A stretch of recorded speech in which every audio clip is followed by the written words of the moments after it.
This is the Phillies Postcast, your instant game reaction for the Philadelphia Phillies. Part of the Locked On Podcast Network. Your team every day. Welcome into Locked On Phillies Postcast. My name is Mark Farzetta. Philadelphia Phillies get their first sweep of the season, and they get their first home sweep of the season and their first home series of the season. What could be better? Just about nothing. Kyle Schwarber, 440-foot home run. Taijuan Walker out of nowhere, 6 scoreless innings. You know, he wasn't great in spring training. Like, there was no Taijuan Walker's going to be really good. He had about a mile per hour faster on his sinker, which is great, but terrible spring training numbers. Comes in here, tosses 6 scoreless just like this. Ladies and gentlemen, I don't know how old everybody is watching the program, listening to the program on the podcast and whatnot, but I will say this. If you're 10 years old, you're going to grow up your whole life knowing that the Philadelphia Eagles are 2-time Super Bowl champions, at least. Not a lot of people had that. You're also going to grow up in a world where the Eagles have signed a running back, the Eagles have signed a linebacker, and Taijuan Walker has tossed 6 scoreless innings. What a time to be alive, people. Yeah, they all tie in there together. Welcome into the show. Phillies get the 3-1 victory over the Colorado Rockies and sweep them on out of South Philadelphia. Also, Jose Alvarado, a labor-filled save in 1 inning. 1 inning of work, 35 pitches. Before I get into the positive stuff with your player of the game, the turning point of the game, before I get into what you're going to be talking about tomorrow, I just need to make a public service announcement. Not even a public service announcement, but a service announcement to the Philadelphia Phillies, most notably Rob Thompson, because I know that Brandon Marsh is going to get a lot of flack for this, nor should he, and I'm going to keep my eye on social media throughout the postcast today just to see whether or not Rob Thompson says anything about it, whether or not Rob Thompson is asked about it after the game. But in the 6th inning, the Phillies tried that Little League horse, Bush League double steal attempt with Brandon Marsh on first and JT Realmuto at third and Kyle Schwarber at the plate. The Phillies tried this a number of times last year. The first time I remember them trying to pull it was in July, I want to say in Seattle, June or July in Seattle. And shockingly, it didn't work. And I remember a lot of people, myself included, were confused. We're like, that looked like that Little League play that people tried. That looked like that high school play people tried. It looked like that college play people tried. And it was legit. Them trying to pull off that Bush League attempt of a double steal to score a run, catch the runner going from first to second, which was Brandon Marsh in this situation, in a rundown so that the runs can score from third. Fire that idea into the sun. I never want to see that again. There.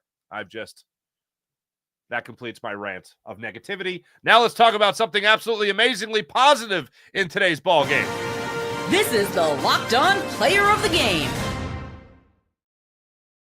If you would have told me that we'd be talking about Taijuan Walker as a player of the game today, I would have said, you're crazy. The Phillies are going to have to score 11 runs. It's going to be like an 11-9 Phillies victory. The bats are going to have to get going for Taijuan Walker. Not the case on a mostly dreary day down there in South Philadelphia, but Taijuan Walker today takes to the hill for the Phils, not only picks up his first win of the season, but tosses 6 innings of scoreless baseball, giving up just 3 hits, issuing just 1 walk and hit 1 batter. 74 pitches in 6 innings of work from Taijuan Walker. And things were working great for him. He was getting guys to chase out of the zone. He was getting a sinker over the plate. His splitter was dropping. Look, last year it was few and far between that you saw good pitching. Let's just get this out of the way from Taijuan Walker. And oftentimes, whether or not you saw back-to-back solid innings or a 1-2-3 inning, or he goes through the rotation, goes through the lineup one time well, usually those are instances where his splitter is dropping out really well, has a crisp break to it. He had that throughout the entire game today, and it was a sight to see. There were a couple of instances, now by Taijuan Walker's standards, of course, but there was a couple of different instances in the game today where he allowed a leadoff runner, and he was able to get out of it. Gave up a long single, good play off the wall by Nick Castellanos to Stallings in the 3rd inning, held him to a single. Then Moniak comes up, he gets him on a splitter. Freeman comes up, gets him in the 5-4 fielder's choice for the second out of the inning. And then with Doyle at the plate, there's a beautiful pickoff move by Taijuan Walker, and he gets Stallings picked off at first base. It was, Moniak. No. Who was it? Was it Doyle? No, it was Freeman. Jeez. It was Freeman picked off because he got into the fielder's choice. But there was a great pickoff attempt and a great pickoff move by Taijuan Walker to get out of that inning. Now, the next inning, Doyle comes up. He's hacking at the first pitch, and Taijuan Walker gets him to fly out to center field. That was a pretty funny exchange, actually, with Brandon Marsh, where Brandon Marsh had to go get sunglasses because all of a sudden the sun came out. But Taijuan Walker, when he started the sixth inning, he was at 60 pitches. He gets Tovar to ground out to third. It was a 3-1 slider. He's in danger of walking him. He gets him to swing and make contact and put it in play on the 3-1 slider. Ends up being a ground out. Then he's got McMahon coming up there, gets him to ground out to short, and then he strikes out Goodman on 4 pitches, gets him to bite on a slider for his 6th scoreless to be recorded. Absolutely fantastic to see that from Taijuan Walker today. And look, I know our expectations, myself included, were not high at all when it comes to Taijuan Walker and what he was going to bring to the table today. But look, it's not like he's going out there and looking to be terrible. So anytime an athlete is coming off a struggle-filled year, like last year for Taijuan Walker, where everyone was either screaming for him to be DFA'd, for him to be cut, whatever. Look, I hope he was working on his game, and I heard Taryn Hatcher's report during the game that he put in a lot of work during the offseason. I hope that bears fruit throughout this year. So Taijuan Walker in his first start gets his first win with 6 scoreless in the books, and at the same time gets our player of the game nod here on the Locked On Phillies postcast. As for when things really changed in this game. Time to reveal where the game was won or lost. It's the turning point. I think you got to look at the small ball really throughout that the Phillies played again for the second straight game, where the Phillies had 5 infield singles today. 5 infield singles. I don't know what the record is. I know they had a couple yesterday. I know they didn't have 5, but they had 5 infield singles. And then finally, the moment we've all been waiting for, Kyle Schwarber busts out the boomstick to blast a Schwar bomb 444 feet. Now, prior to that, you had the only run of the ball game come courtesy of an RBI double from Bryce Harper that came in that 5th inning that plated Kyle Schwarber. Go figure. But then the Phillies are still looking for some more runs to tack on. And in the bottom of the 7th inning, Kyle Schwarber steps up to the plate. Now, keep in mind, there should be, but there's not, but there should be runners at the corners, I believe it would have been. Had it not been, yes, it would have been, had it not been for that awful double steal attempt that I referenced to start the show. But now there's no runners on base because, again, that awful double steal attempt.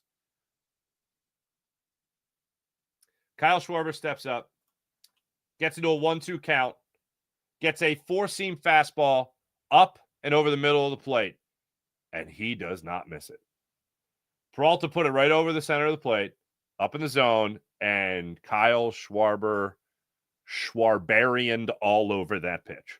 That's where you just felt good. You felt like the Phillies bullpen has done a hell of a job so far. This is a young season, but they look like they're locked in. Of course, it ended up being a little bit more tight than you would assume. But Kyle Schwarber at that moment made it a 2-0 ball game. Phillies are able to get one more run on JT Realmuto scoring on the wild pitch by Kinley in the bottom of the 8th inning. So that was great. But Kyle Schwarber really helped turn the tides of this game with that home run. The last thing that we'll talk about here, Jose Alvarado was charged with slamming the door and hopefully picking up the first save of the Phillies season. Well, he did pick up the first save of the Phillies season. But if you look at the numbers, ladies and gentlemen, oh my goodness gracious, Jose Alvarado, a labor-filled 1 inning of work. Boy, was it a lot of work. 35 pitches, 3 hits, gives up 1 run, 1 walk, strikes out the side. I don't know if Jose Alvarado was looking to a rope-a-dope some of these guys, but going back, looking over my notes here with Alvarado, he walks Goodman, gives up a single to Tolia. Then he gets Barcher there to get the RBI single to left field off the mitt of Alec Boehm, in between Boehm and Turner at short. Then they have a little mound visit. I don't know what Caleb Cotham said to him, but it was some Mr. Miyagi stuff. He gets Stallings to strike out. It was an 0-2 count that went to a 3-2 count, and he was able to get him to strike out. Then Farmer steps up there, pinch hitting for Mickey Moniak. He gets a single to left field, and now got bases loaded with one out. Freeman steps up, gets him on a 2-2 cutter. And here's the thing. Jose Alvarado was bouncing pitches. Jose Alvarado was throwing over the head of JT Realmuto. Jose Alvarado throwing well outside where you see JT got to flail that mid out and try to make the catch.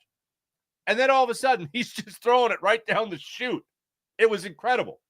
So he gets Freeman to strike out on a 2-2 cutter, and then he gets Doyle to strike out on a cutter as well to end the game. Fighting back in a number of those at-bats is exactly what Jose Alvarado did to record his first save of the season, the first save of the Phillies season.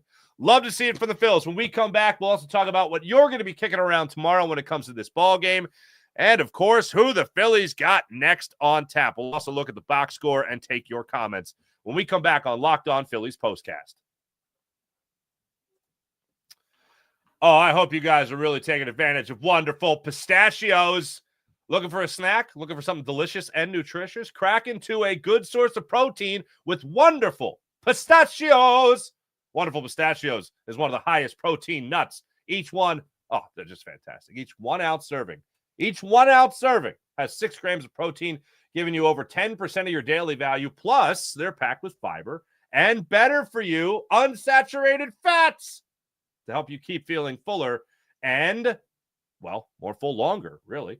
Personally, I love the no shells variety. It's the perfect grab and go snack for busy days. I have myself a ton of those, especially with, 100 and, how many more games we got? 155 games? 150? I don't even know. I'm not doing math.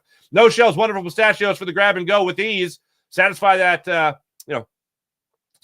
craving by cracking open one of those. They're fantastic. Get snacking and get cracking with the snack that packs a protein punch. Visit wonderfulpistachios.com to learn more. That's wonderfulpistachios.com. Monarch Money. You got to track that money. How many times do you look at your bank account, especially in your younger days, and go, where did the money go? Monarch Money helps keep track of it all. Monarch Money is your personal CFO, giving you full visibility and control over your finances. Monarch Money isn't just a budgeting app, though. Oh, no, it's so much more. It's a complete financial command center. You can track all your accounts, investments, and spending in one place, so you stop just managing your money and you start growing your wealth. Doesn't that sound great? They have the all-in-one convenience you can't forget about. Instead of juggling multiple apps, you just use Monarch Money to check your finances, track spending, and even plan long-term goals. Managing money with your partner, maybe it's a little smoother now thanks to Monarch Money. You can track shared and personal accounts, set goals for yourselves, and stay on the same page without the stress. So take control of your finances with Monarch Money. Use promo code LOCKEDONMLB at monarchmoney.com. That's LOCKEDONMLB at monarchmoney.com for 50% off your first year. Monarchmoney.com. Use promo code LOCKEDONMLB for half off your first year with monarchmoney.com. As promised, taking a look at the box score from today's game. Kyle Schwarber gets another hit. He has hit safely in all games he's played in so far this season. Not a bad way to start off the year for Kyle Schwarber, all 6 games. Trey Turner got another hit after having a 3-hit night last night. Bryce Harper comes up with 2 hits today. Alec Boehm with a hit. Max Kepler with a hit. JT Realmuto on base all 4 times with a walk and 3 hits for the Phils. Bryson Stott, good to see him come up with 2 hits today as well. I think both of them, I could be wrong, but at least one of them were one of the infield hits that I talked about earlier. And then Brandon Marsh did work 2 walks today, which is good to see for him. But Bryson Stott, especially with the Edmundo Sosa controversy, it's good to see Bryson Stott still swinging a heavy bat. As for what you'll be kicking around tomorrow, this is what you'll be talking about. You might go into your workplace. You might be talking to a baseball friend that didn't see the game. They didn't really check. Hey, how'd the Phillies do yesterday? I didn't see the game. I was working during the game. Day game. You're working during the game. It's they didn't check their phone. Whatever they forgot. I don't know. Maybe there's something going on. And you're going to be telling this person, Kyle Schwarber hit a 440-foot home run. Okay, believable. Jose Alvarado threw 35 pitches to get out of that jam in the 9th inning that he put himself in.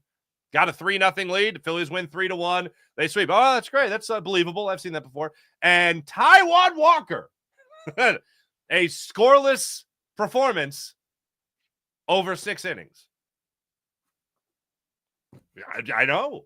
And then you're going to be talking about that, trying to convince the person you just told that you are not lying to them, that you're not pulling a belated April Fool's joke on them. It actually happened. Oh, and maybe you're going to be talking about how they need to fire that double steal into the sun. Maybe that's what you'll be talking about tomorrow. If I had to guess, that's what you'll most likely, if not definitely, absolutely be talking about tomorrow. You'll also be talking about whether or not you have Apple TV, because that's where not only the Phillies have a 3-game series coming up in South Philly against the Dodgers, but they also have a 3-game series coming up against the Dodgers in South Philly on Apple TV. At least the first game of the series is on Apple TV. That's what you'll be talking about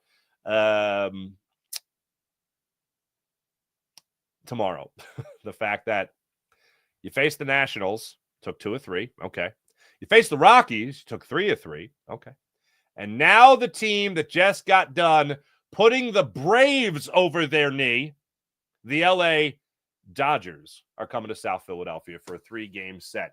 Here's what you got for the Phils. You got Jesus Luzardo, you got Aaron Nola, and you got Christopher Sanchez. That's what's going on for you. Then you got Yamamoto going for the Dodgers in game 1 of that series. He'll be taking on Luzardo. Then he got Sasaki, and then he got Glasnow. So it's going to be one hell of a pitching matchup. Lot going on in that series. Lot going on. Dodgers come to town 7-0 now, 8-0 now. Where the 8-0? Yeah, that's gonna be a fun one. Test right out of the gate. Dodgers have the travel day today, so they'll be coming in fresh after a cross-country flight to take on the Phils. I think that's what you're going to be kicking around tomorrow. As for what's going on in the chat right now, Jose Alvarado, what's going on, Chris Moore? How you doing? Jose Alvarado did not have his best stuff. No. They dialed in, I'll say that. Star Wars 99, hello. Walker had his good stuff today. I think he had his great stuff today. Evelyn, what's going on? Life got in the way of me watching the game today. I know. Priorities. Okay, well, you do you. No judgment. This is a judgment-free zone, Evelyn. The Phillies postcast, judgment-free. When it comes to us, when it comes to the Phillies, heavy on the judgment. And a side of sarcasm. Got to watch the 8th inning Alvarado meltdown. Thank goodness he pulled it out. Absolutely. Bam Man 100. Okay, you'd ask me which pitcher would almost blow the game today. I would have picked Alvarado, but at least he got out of that jam. Was not happy with the bats overall. Yeah, runners in scoring position today was a bit of an issue. Last I checked, they were 2 for 9 with runners in scoring position, if I'm not mistaken. But boop. 2 for 11. Holy Stromboli, that's not good. 2 for 11 with runners in scoring position. Kepler was 0 for 2. Turner 0 for 1. Schwarb's 0 for 2, but it counts the double steal that they tried. Bohm 0 for 2. Womp, womp. Whatever. They won the game. This is where it doesn't bother you. But this is where, again, we take how they performed in this game and say, all right, can they beat a team like the Dodgers and go 2 for 11 with runners in scoring position? I think not. At least not on the reg. Johnny, Jeremy, Johnny, sorry. Taijuan Walker going Chuck Norris on their asses. So I'm guessing a Walker Texas Ranger pun there. I love it. I'm here for it. Alvarado makes me nervous, says Buddy Christ. What's up, Buddy Christ? Sure, it was the Rockies, but Walker got it done. Yeah, exactly. That's all I'm saying. Hate the pickle play. Oh, gosh, the pickle play. Ham Porter. Pickle! Brandon Marsh wasn't wearing PF Flyers. If Brandon Marsh was wearing PF Flyers, then not only would that run have scored, but they would have got the Babe Ruth autograph ball back from the Beast faster. That's all I'm saying. Don't sidetrack me with movie ideas. I'll go off on a tangent. On a good one. Chris Moore was going to Walker's next start will probably be the Marlins series. Oh, and dominate. Let's go. Chris, when do we start discussing who should be the closer? Like in the early goings of the season, I'm not going to lose my mind over Jose Alvarado. He's better than what we saw today. 35 pitches is insane. Jordan Romano, much better than what we saw on opening day. I'm going to stomach it for the time being. The Phillies are going into this Dodgers series 5-1. I think if I told anybody that they were going to go into that real first test of the season in their third series of the season at home against the Dodgers, a team they were 5-6 against last year, 5-1 against last year. I think we're feeling pretty good about that. But we all know what this is. This is the measuring stick game going up against the LA Dodgers. I'm excited for it. I can't wait for it. And yes, I will be on after tomorrow night's game against the Dodgers on Apple TV. Be right here on Locked On Phillies Postcast. Make sure you guys like and subscribe to Locked On Phillies YouTube channel. It's a 6:45 game, by the way, tomorrow night.